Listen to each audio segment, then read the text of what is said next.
que je vois, c'est que si on se focalise sur le 49.3, on ne parle pas du fond.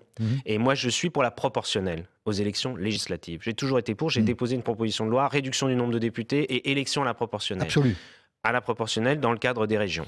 Et donc, à un tour. Et donc, si on fait ça, moi, je dis que le 49.3, ça fait partie des moyens de réguler un Parlement élu à la proportionnelle. Et je vois bien vous êtes un défenseur du 49.3 à condition qu'il y ait la proportionnelle, c'est ce que vous dites. Voilà, je suis pour un rééquilibrage d'institutions. Et je vois bien que certains vont dire on supprime le 49.3, mais ils ne vont rien dire sur le mode de scrutin, qui est quand même le vrai scandale démocratique.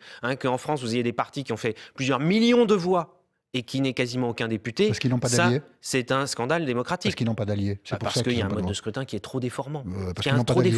Parce que la question des alliés, elle se poserait de la même façon une fois dans un Parlement élu à la proportionnelle. Et là, en effet, ceux qui n'ont pas d'alliés ne pourraient pas gouverner. Ceux qui ne sont pas capables de faire une coalition avec des compromis ne pourraient pas gouverner. Mais en revanche, ceux qui seraient capables, et moi j'ai toujours prôné des coalitions où on négocie et on passe des compromis et ensuite on gouverne. Regardez, en Allemagne, c'est comme ça que ça se passe et ça se passe très bien. Et je suis pour une réforme de l'article 49.2, c'est moins connu, mais en s'inspirant de ce qui se fait en Allemagne.